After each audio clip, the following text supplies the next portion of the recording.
So hello and welcome back to the very first season of the podcast, and today I'm very grateful to have Julian Powell in the study today. For those of you who don't know Julian is a co-director, one of the directors of Fowler and Powell. They are one of the best estate and lettings agency in Leeds. So Julian's going to share all his wisdom when it comes to buying and selling properties, when it comes to property management, but also we're going to get a bit of expertise and a bit of advice from Julian when it comes to business too. So Julian, thanks very much for coming onto the channel.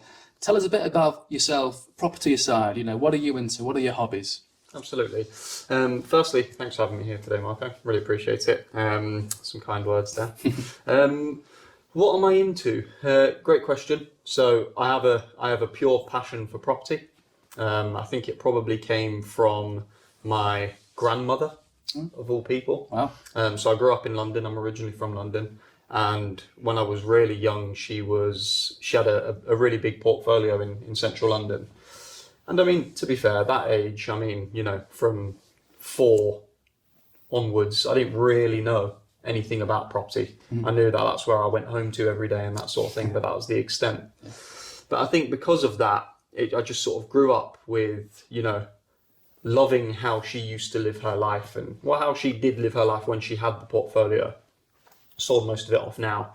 But, just super amounts of time. Completely flexible in terms of schedule. And I think that's where the passion came from. And after university, I'm obviously jumping forward a long way here. I graduated and then I thought, well, what do I want to do? And then I thought property is a really good safety net, but I don't just want to piggyback off of my grandmother's success. So I wanted to learn from the very bottom. So I joined as a junior negotiator at a local estate agent. And from there, I thought it was just going to be, a couple of years sort of plan. And it transpired that I just ended up really enjoying the job role. So from wanting to be an aspiring actor, believe it or not, I thought, well, why don't I get more into property? And that's when, I started looking into buying my own property, becoming a landlord, having a portfolio of my own to, financially secure me and my future family. And of course, it eventually turned into running my own business and, teaming up with Levi, the other half of Fowler and Powell. That's a very great story, Julian. So a question I've got from there, you became a junior negotiator. How many years did you do, as a negotiator in an estate agency before you thought, right, well, I want to open my own shop? 4.5 years I was a junior negotiator. Well, I started as a junior negotiator and worked my way up. And in the end, I was head of valuations for North Leeds. And at that point, that was when, it was about the beginning of 2018 when I thought I can start doing this myself, and I can start filling in some holes where I don't think there needs to be holes. And, by mid 2018, that's when me and Levi sat down and we started planning, on how to do things. And then, of course, by early 2019, we had launched the business. Oh, that's incredible. And we'll come on to the business towards the end of the video. But first, let's talk a bit about buying and selling. For anyone that's looking to buy or sell a property in Leeds, and especially North Leeds, I strongly urge you to consider speaking to Julian. If you have a look at your company reviews online, there's a lot of 5-star reviews. So I can wholeheartedly refer you and recommend you on the channel. So Julian, I come across landlords now and again that are looking to sell. Maybe the interest rate hike has put them off somewhat, or maybe they're retiring for whatever reason that they want to sell. What would you recommend to these landlords who want to sell now? How can they maximise the sale value of their properties? Really good question. And I'm going to switch into a sales mindset now instead of a lettings one. So the best bit of advice I can give, and I'm generalising here, okay? So forgive me, and audience, forgive me. But a lot of the time, estate agents, to win business, they will just tell the client what they want to hear, and they don't want to make them feel like they have to do too much to get the best reward. But I believe, and I feel like I've proven through the way we operate our business, in order to achieve the best possible price, you need to focus on the little things. Okay, so if you think about, again, generalizing, a rental property, it's been rented out for 10 years, there's going to be bits and pieces that are probably going to want doing, right? And the little bits that I'm talking about are things like silicone, UPVC dust and dirt, that sort of thing. Moldy silicon, UPVC, dust and dirt, some old carpets. And these are all relatively easy and relatively cheap to do, right? And if they're done properly, and not to an amazingly expensive standard, but just redone and to a good professional standard, I truly believe that that's what is going to achieve the most amount of money. Because you have two audiences, in my opinion. You've got the ones that want to do the work, and you've got the ones that don't want to do the work. And you want to appeal to the ones that don't want to do to do any work, right? So if you do those little bits, you can make a property that looks like it's been lived in for the last 10 years, make it look brand new, like it's just been renovated by just doing these little touches. So going back to it, we try not to just simply tell clients what they want to hear. We're always very open and honest. And one of the things we always tell clients before they're about to put their house up for sale is, let's have a look around. Let's look what little bits need doing and let's address those little bits. And if you don't do them, that's fine. We're not forcing you to do them, but I want you to know what the options are and what that likely means for you when you eventually do go to the market. So there's a very long-winded way of saying, if you want to get the best possible price for your rental home, do the little bits first, invite an agent round, go through what those little bits look like, and they'll look better on camera and they'll look better for viewings. I think that's a really good tip. And just to follow on from that, and this is something that I've really only learned recently, is I assumed the majority of investors can see past what you've just described. They can see past some dirty carpet, they can see past, some black silicone, but actually the majority of investors, you hit the nail on the head perfectly, Julian, don't want to do any work. They want to buy a property that's turnkey or as minimal work as possible, and that's what they're looking for. They're not looking to do carpets, even though carpets are an easy job. They're not looking to redecorate. So I think that's a really important lesson that you've shared with us today. But just keeping on the same school of thought, what's your opinion on whether a landlord should serve notice to the tenant and sell the property with vacant possession rather than being tenanted? Because the argument is, by doing this, you now appeal to owner-occupiers who want to live in the property themselves and not just investors. What's your opinion on that? Another great question, to be honest. Do you know what I mean when I say accidental landlord? Yeah. So for anyone that doesn't know, an accidental landlord is basically someone that has inherited a property or bought a property and then they've rented it out without initially wanting to or meaning to, right? That's an accidental landlord, right? So most of the time, if you ask people, because I actually have a habit of asking this question, if you had the value of your house now, would you buy your house again as an investment? And 75 to 80% of the time, these people say no, because it's not really a good investment. It wasn't bought for an investment. It was bought to be owner-occupied. It was bought to live how they want to live as young professionals or as a family, however it was. So with that in mind, these are the ones that really you don't really want to sell with a tenant in. Because if there's a tenant in, like you say, you're immediately negating all of those first-time buyers, all of those home movers. And if you're not, and they're willing to wait, you're going to be waiting a long time for that money to come through from the proceeds, right? The only time I would say it's good to get a tenant in situ, if you've not already got one, is if it is your typical standard rental. Okay, we're talking 2-bed, back-to-back terrace or 2-bed apartment in a good area that has a really good rental yield, because then that way you can demonstrate how good of an investment it is, right? So if you've got a 9% yield, you're going to want to advertise that. And if it's something that probably investors are going to want to buy anyway, you can add value that way. However, obviously on the flip side, if it's more of a family home, I would suggest empty. So what you're saying is, just to summarise it kind of depends on the property itself. If it's seen as more of an investment type property, then it could be beneficial to keep it as tenanted. But if it's a nice 3-bed semi in a good area that accidentally ended up being rented out, then actually, if you can sell it with vacant possession, that landlord and that vendor is probably going to get more bang for their buck. Exactly.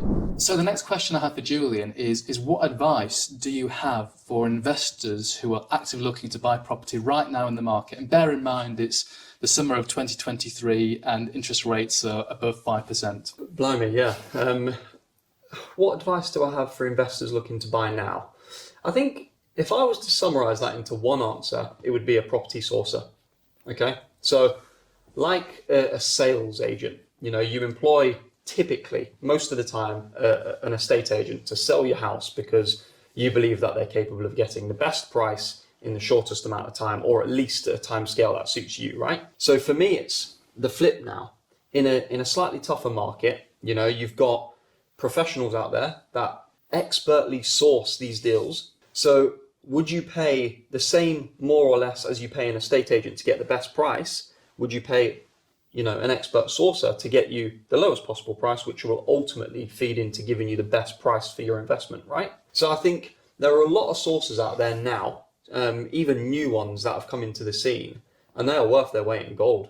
They really are. I mean, these guys somehow come up with the best possible deals you can imagine, and what they command for fee is relatively cheap for what they're actually giving you. So I think that would probably be my main bit of advice. Seek out a property sourcer, see what they have to offer, and then start hearing about deals from them.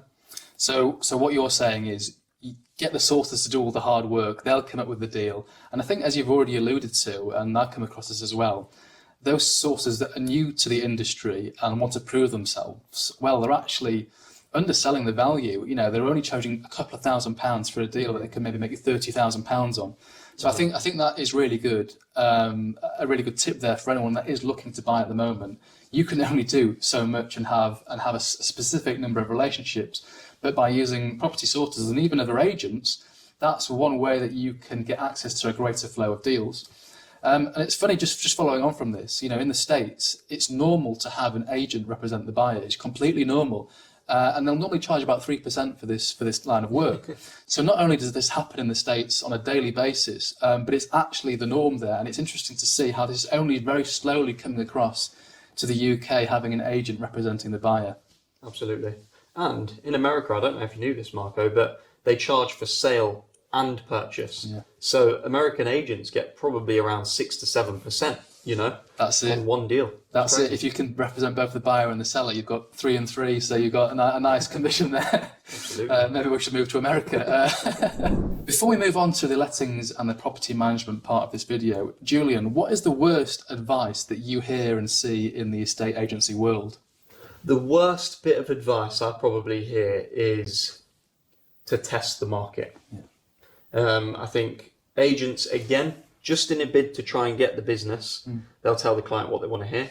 And if you even remotely like your chances of achieving a higher price, typically you'll be told by an agent to test the market at a higher price. And if you don't achieve it, then all you can do is reduce. However, in sales, reductions are seen as the devil. The opportunists flock round. You actually have 10% chance of selling once you've reduced the property, according to Rightmove. It obviously foils your chances of achieving buyer competition and generating a better price that way. So what we always say is price it realistically. Price in line with what the market's dictating, and you should only really be choosing an agent based on your trust in their ability to achieve the best price. So if they're advising you to test the market, one, you probably shouldn't be trusting that advice, and two, you should do your own research, because it always needs to be in line with what the market's dictating. You're 100% right. And again, I've learned this lesson the hard way. One of the first properties I had that I sold, I got 2 agents round, and I went with the one that gave me the high valuation. Now, this valuation was a ridiculous valuation, but they were confident they could achieve it, and I kind of fell victim to that. Now, and I suppose a little advice that Julian just shared with you here is, don't choose the agent that tells you your property is worth more than what the other agent says. Maybe the other agent's actually just marketed your property realistically and giving you a realistic price for what your property is worth. So don't choose the agent that comes in and tells you that your property is worth £100,000 more than what it is actually worth, because, as Julian just said, it's going to cost you more in the long run, because you're going to reduce the price and you actually reduce it below the point at which the property would have sold for originally. Absolutely. And at the risk of tooting my own horn here, I mean, we had our stats through from the Guild of Property Professionals the other week, and we, on average, in some postcodes in North Leeds, achieved the highest percentages out of all of our competitors. And that's not a coincidence, right? It's the way we strategize, it's the way we market our property. I believe that estate agents are actually marketers. They're not actually estate agents. Their job isn't to value your home, it's to position it on the market to make it stand out and look the best it could possibly look, so that we can invite the most interested parties through the door, right? And if you do that in the right way, the market will dictate the best possible price for you. And it will be far better than if you ever tested the market. We've proven it. Yeah, I agree with that. And it's probably also down to your internal processes, and also the fact that, you're a small business, you've got two directors who work in the business that can be contacted at pretty much any time. And therefore, you've actually got the proper incentive and the passion to do a good job. Whereas you're not just a branch with 100 chains across the UK that, the person that's managing that branch really doesn't have an incentive to do that great of a job. I know you take your work personally. Absolutely. So let's come on to property management and the letting side, where Julian can certainly share his wisdom here. Now, Julian, what do you find that landlords who self-manage, what are they doing wrong? What do they struggle with? There's two things that spring to mind immediately. It's the simple one is serving the right documents. Documents need to be served by law in order to validate the tenancy, right? So you're talking about the moving docs, your tenancy agreement, your prescribed information leaflet, where the deposit's held, the how to rent guide, so on and so forth. They also need to be updated. So you need to have the latest versions of each of these documents. And it's such a simple thing to do, very, very simple. But the consequence of not serving them in the correct way is crazy. You effectively can't serve a Section 21, not at least in a valid way. So serving those documents is something I see done incorrectly quite a lot, for self-managing landlords. The second one, and a little bit more detailed, is, believe it or not, it's building relationships with their tenants. So I think self-managing landlords have a real responsibility to make sure that their tenants are safe, of course. That's number one priority. But number two, that they're happy. And when they're happy, all of these other beautiful things happen. They stay on for longer. They're more susceptible to rent reviews. They're less headache. They cause less stress, less maintenance calls. All of these beautiful things come out of simply just touching base with your tenant every now and then, making sure you're respectful towards them, And if you build that relationship in the right way, I don't see why everyone can't self-manage. But maybe if you're not a people's person, I don't know. That's probably why you get other people to manage. That's a conversation for another day. But yeah, property is completely a people-person industry, isn't it? But to just follow on from your first point in terms of serving the correct documents, I mean, I'm part of loads of landlord Facebook groups, and I see it every day, literally every day. Someone says, I'm managing the property myself. I need to get the tenants out, but, actually I didn't serve the how to rent guide, or you know what? I haven't actually secured the deposit. You can get sued for 3 times the amount of the deposit if you don't secure it within 30 days. I think that's still the law. I could be wrong. Yeah. But what I'm trying to say is you're either that kind of person or you're not. And if you're not, that's fine. Just get someone else to do it who can actually do it properly and secure your interest. Because the last thing you want to be doing is renting out a property that's worth, £150,000, but it hasn't been done properly. And all of a sudden you can't then serve notice, and you've got an asset that's 6 figures, really not making you any money at all. So the second question about lettings is why do you find that landlords come to you, Julian? What are their pain points? One reason, and this is more so recently, there aren't that many new landlords coming to the market, at least not as many as there have been coming into the market. There's a lot of talk about landlords leaving the market. The ones that are coming to us recently are ones that are already landlords. They've already got a portfolio and they're coming from another agent. And 9 times out of 10, and that's almost literally speaking, 9 times out of 10, they'll come to us because they don't know who they're talking to at their existing agency. Yeah. And what that means is, they were spoken to by the valuer. The valuer has valued their portfolio, they've signed terms of business, and then they're passed on to a lettings consultant. Yeah. That lettings consultant then works with 3 others. Then it's passed on to property manager. Yeah. There's 4 property managers in the office. There's a office manager, there's an accompanied viewer, there's all of these different people, And this one landlord who's already got enough to deal with their job, their other managed units, everything else, they're getting these calls from all of these different people. And they're instructing, back, they're giving decisions, they're instructing, they're telling them what they want. And it's all getting lost. And that's the main reason why people are coming to us now, because we've just got a nice team of 4, lettings consultant, a lettings manager, a property manager, and a lettings director. And the most you can speak to is those 4. But realistically, you're only going to be speaking to 2 of them. The letting consultant for all of your terms of business, all of the setup, all of the viewings, feedback, offers, etc. And then the property manager, once it's in the managed system and you're doing your inspections and all of that other good stuff. So That's what people really, really want. You know, they want their portfolio to be taken care of, but they don't want to feel like all of that communication is getting lost. 100%. And I suppose I've got to be careful how I word this, but with the older generation of landlords, they really want that personal relationship where they can call, whoever on the phone and get them on the other side. For them, it's all about that relationship and they know who to call. So I can imagine actually putting myself in their shoes, that would be really frustrating if I literally didn't know who to contact about my properties. So the last question I've got for you here before we move on to your business, and you can give us a bit of advice, Julian, is for those landlords that want to pass on a rent increase to their tenants, how should they go about doing this? So it all starts from, I'll start from the very beginning. It's about, like I think I've banged on about it enough, build that tenant relationship, If you've got a great relationship with your tenant, it makes it far easier to have these conversations, certainly about the taboo subject of money, right? So if you want to put a rent review in place, simple answer is give them 3 months notice. Make sure it's in line with what the market's dictating. So either do some research yourself or get an agent to do some research for you.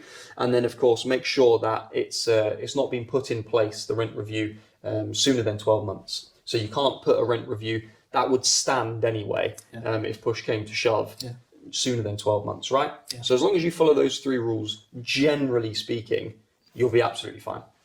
So to summarise there, essentially plan in advance, but not only that, build that rapport with the tenant prior to that, because if you've got a good relationship, they're more likely to say, yes, I'm okay to pay a higher rent. Absolutely, exactly that. So before we conclude the video, I want to just talk to Julian a bit about business and how he started his business and what advice he has for any entrepreneurs watching this video. So for those that don't know, Julian started his business, in 2018, was it? 2019. 2019. Now, 2019, the property market was completely different. It was a very busy, booming market, COVID aside. And Julian managed to create and open his business in a time where competition was so high in North Leeds. You had, many big brands competing in that space.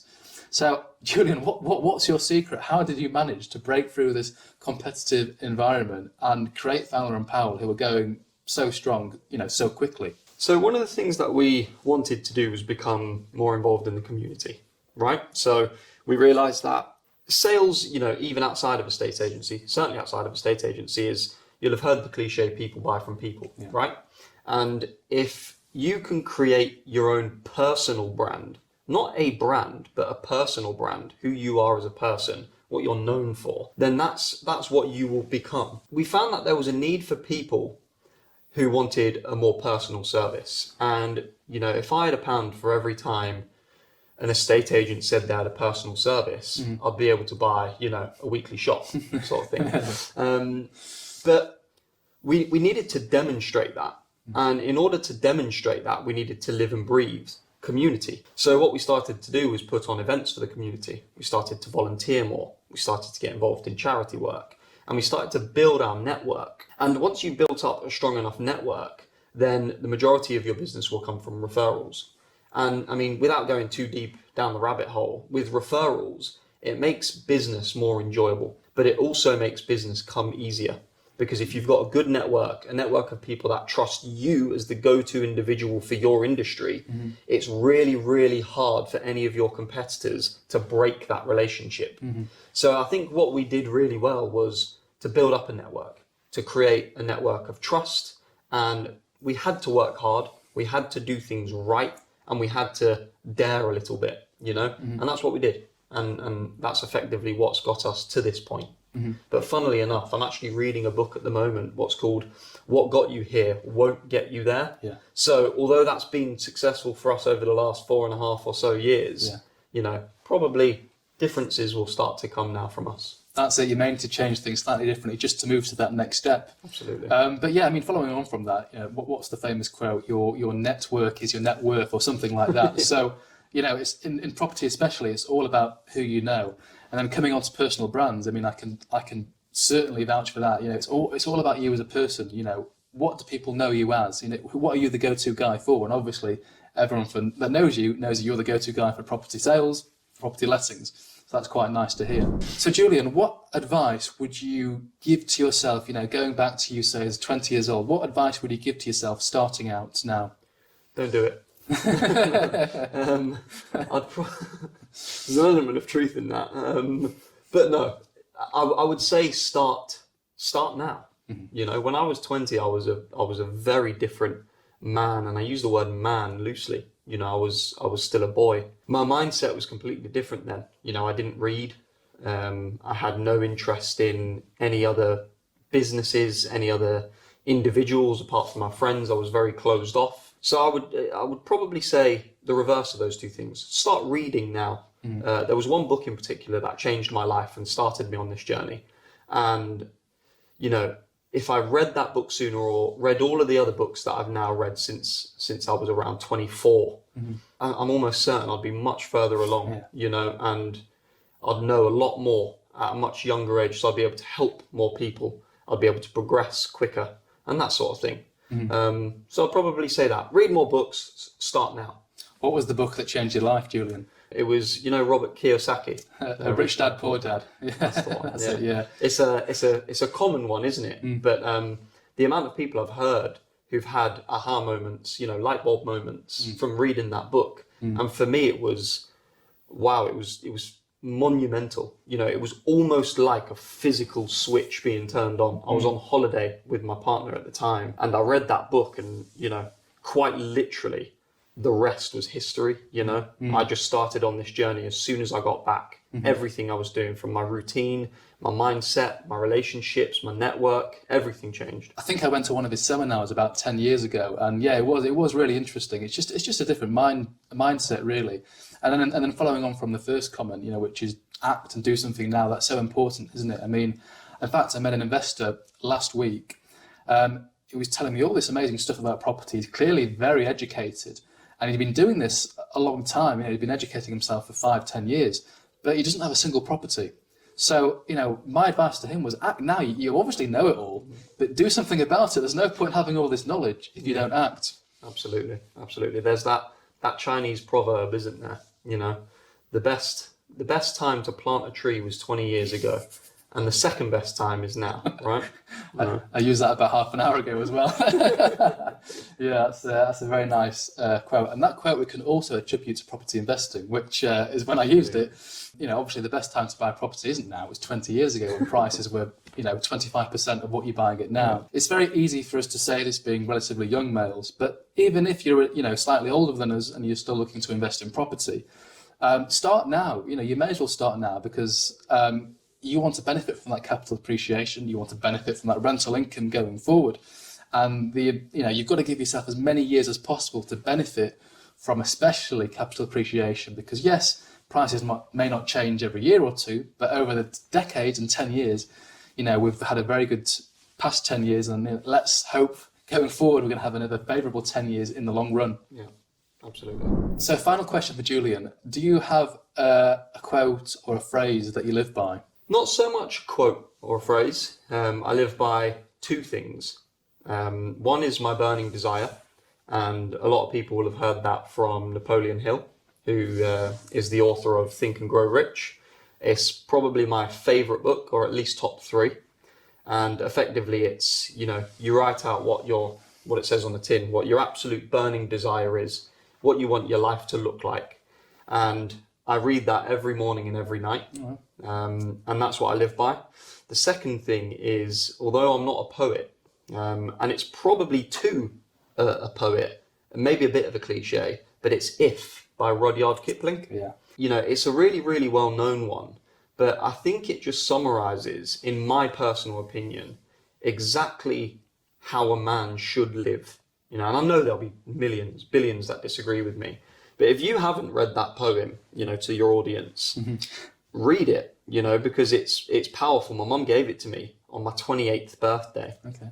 And I just thought, why are you giving me a poem, you know? I love you, Mum, but why are you giving me a poem? I don't get it. And I read it, and it was almost like that light bulb moment again. I just thought, that's how I want to live. That is who I want to be as a man. For my children, for my fiance, for my friends, for my family. That's who I want to be. So those two things is what I live by. Well, you heard Julian, you better have a look at that poem and see what it's all about. But before we conclude, are you able to share maybe one of your burning desires at all, Julian? I will share with you my holiday. Okay, so In March 2024, I want to organise a trip to go and see my dad. He lives in Kuala Lumpur. Oh, wow. And then shortly after, by October 2024, I want to take a trip to the Maldives. And that will be with me, my fiancée Claudia, and our 2 kids, Arabella and Fabia. Wow, incredible desire that, isn't it? Lovely. So that's more or less it. Now, if you're looking for an agent in Leeds, let's say you've got an investment property or properties in Leeds, or maybe you've got one coming up, maybe it's in the purchase pipeline and you're looking for an agent, well, I'd strongly recommend Julian and his team. The best way to find Julian is to obviously Google Fowler and Powell Leeds. You'll come across the website and reach out to Julian. If not, feel free to pop me a message and I can put you in touch with Julian directly. Of course, it goes without saying, if you're looking to sell a property within Leeds, again, Julian is your man. So head to the website, or you can message me directly and I can put you in touch. So Julian, thank you very much for appearing on season 1 of the podcast. And it'd be good to get you back on a future season to see how the business has grown and how the business has developed. I know when we were off camera, you were saying how the lettings part of your business has absolutely exploded recently. So it'll be interesting to see, what the effect is in that area of your business, maybe in the years to come. So thanks very much, Julian, for sharing your knowledge with us all. Thank you very much, Marco. I'm very grateful for the opportunity as well. Appreciate it. Take care. All the best.